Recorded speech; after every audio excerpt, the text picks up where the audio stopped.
आंतरिक जीवन का सच्चा समाधान और संतुलन है सहज सानिध्य। शिष्यस्तेहं साधिमां त्वाप्रपन्नम। सहज सानिध्य में संस्कृति उन्मेष नामक इस महत्वपूर्ण श्रृंखला के माध्यम से भारतीय संस्कृति अथवा सनातन संस्कृति के प्रति निष्ठा और श्रद्धा को बढ़ाने का छोटा सा प्रयास कर रहे हैं। पिछली 3 कड़ियों में हमने बहुत कुछ समझा।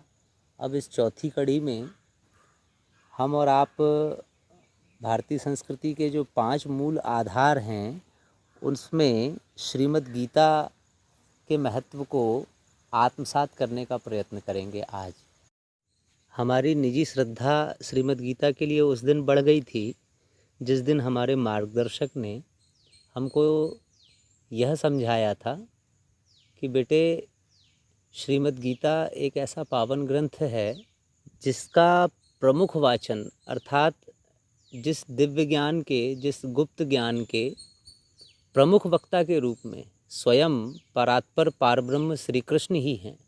अर्थात ईश्वर के इस मत को, ईश्वर के इन विचारों को, ब्रह्म के इन विचारों का वक्तव्य स्वयं ब्रह्म ने ही किया था, स्वयं श्री कृष्ण ने ही किया था।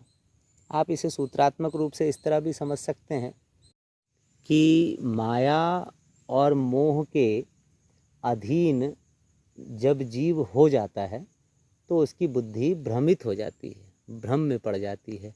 वह किसी एक श्रेष्ठतम निर्णय बिंदु पर नहीं पहुंच पाता। ऐसी स्थिति में स्वयं परब्रह्म के द्वारा इस श्रीमद् गीता का वाचन किया गया था, बोला गया था। श्रीमद् गीता एक ऐसा ग्रंथ है जो हम इसे बारीकी से समझ सकें या चिंतन मनन कर सकें तो हमारे भीतर के भ्रम निकल सकते हैं। आसक्ति, अज्ञान और विकारों आदि के भ्रम और संजाल से हम बाहर निकल सकते हैं। ढेरों प्रश्न होते हैं हमारे जीवन में जो इस संसार के प्रपंच को देखकर उठते हैं। उन सभी प्रश्नों के उत्तर श्रीमद् गीता में हैं। हम इसे बारीकी से समझें। इसमें 18 अध्याय हैं।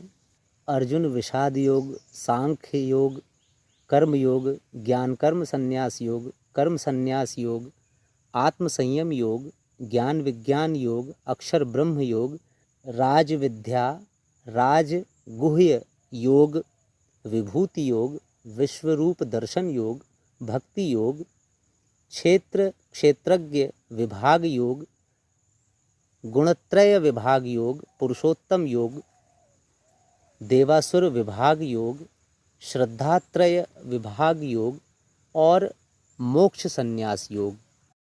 इन 18 अध्यायों में श्लोकों की संख्या कुल 700 है। इन 700 श्लोकों का यदि वर्गीकरण किया जाए तो 85 प्रश्न हैं अर्जुन के, 85, और धृतराष्ट्र का एक प्रश्न है, और संजय के द्वारा जो धृतराष्ट्र से कहा गया मध्यस्थता के रूप में वो 40 श्लोक हैं, और भगवान श्री कृष्ण के द्वारा जो समाधान दिए गए अर्जुन को उनकी संख्या 574 है। इस तरह से कुल मिलाकर के 700 श्लोक श्रीमद् भगवद गीता में हैं। इन 700 श्लोकों पर इतने विद्वानों ने भाष्य किया है, इतने विद्वानों ने टीका लिखी है कि जिसका हिसाब नहीं लगाया जा सकता। आप तो केवल एक ही बात समझ लीजिए, अगर हमारी बात को आप अपने श्रद्धा भरे हृदय में धारण कर पाएँ तो इन 700 श्लोकों में जड़ और चेतन सृष्टि के सभी प्रकार के प्रश्न, जितने भी प्रश्न उठ सकते हैं, उन समस्त प्रश्नों के प्रत्युत्तर हैं। विशेष तौर से हम हमारे बच्चों से प्रार्थना करेंगे और युवा वर्ग से कि आपको श्रीमद् गीता का अध्ययन तो अवश्य ही कर लेना चाहिए, क्योंकि जीवन भ्रम में जो जी रहा है वो एक अभिशाप की तरह स्वयं को अनुभव करता है। हमारे सभी प्रकार के भ्रम और संदेहों का विनाश कर सकती है गीता। अब आप ये समझें कि इसमें ज्ञान योग, कर्म योग और भक्ति योग का बहुत विशिष्ट चित्रण और प्रतिपादन है। जीव और जीवन का पूर्ण विकसित स्वरूप ब्रह्म ही है। भगवान ने बड़ा ही सुंदर चित्रण किया है 7वें अध्याय के 16वें श्लोक में। उन्होंने 4 भागों में बांट दिया। देखिए कैसे। पहला अर्थार्थी कहा। अर्थार्थी मतलब ईश्वर को जानने के लिए या चिंतन करने वाले अर्थार्थी होते हैं। सांसारिक पदार्थों के लिए मतलब कामना करके और ईश्वर को स्मरण करने वाले लोग होते हैं। दूसरे चरण में आर्त होते हैं। आर्त मतलब ढेर भर के संकट और कष्टों के निवारण की जो प्रार्थना करने के उद्देश्य से ईश्वर चिंतन करते हैं। और तीसरे चरण में जिज्ञासु, जो ब्रह्म को यथार्थ रूप में जानने की जिज्ञासा रख कर, इच्छा रख कर उनका स्मरण करते हैं, चिंतन करते हैं। और चौथा ज्ञानी। भगवान ने कहा है कि मुझे ये सभी प्रिय हैं, लेकिन इन चारों में ज्ञानी सर्वप्रिय है, सबसे प्रिय है। तो ज्ञान का प्रकाश हमारे जीवन में श्रीमद् गीता से आ सकता है, हम उसका बारीकी से अध्ययन, चिंतन, मनन करें तो। ज्ञान भी मित्रों 2 प्रकार के होते हैं।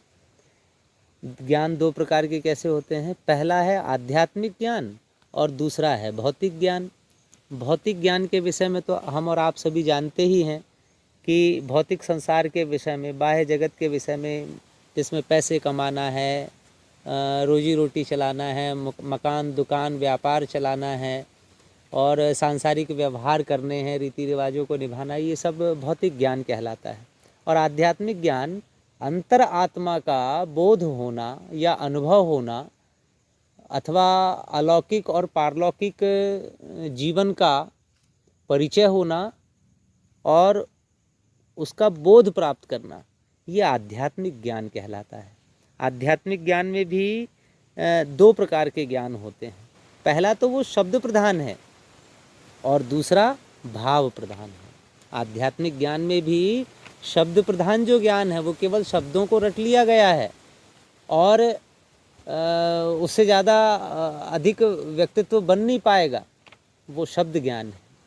किंतु आध्यात्मिक ज्ञान में भी भाव प्रधान ज्ञान होता है, वही निर्मल ज्ञान कहलाता है। ऐसे निर्मल ज्ञान को प्रदान कर सकने वाली यह श्रीमद् भगवद गीता हम सभी को अध्ययन करनी चाहिए। मित्रों, इसी के साथ साथ हम एक बात और भी कहना चाहेंगे कि ऐसा नहीं है कि ब्रह्म मत केवल श्रीमद् गीता में है। अनेकों ग्रंथों में, आर्षवांगमय में, सनातन ग्रंथों में ऐसे सूत्र आपको मिल सकते हैं जिनका अध्ययन करने पर हम अपने जीवन के संपूर्ण समाधान को प्राप्त कर सकते हैं। हम सब एक ही बात याद रखें कि मनुष्य जीवन ही 84 लाख योनियों में एक ऐसा जीवन है जिसमें हम अध्ययन, चिंतन और मनन कर सकते हैं। संस्कृति उन्मेष के माध्यम से भारतीय संस्कृति के इन मूल 5 आधारों में श्रीमद् गीता भी एक आधार है और इससे हमें यह प्रेरणा मिलती है कि हम अध्ययनशील रहें, जीवन में अध्ययनशील रहें, मननशील रहें। आज की बात समाप्त। ओम शांति।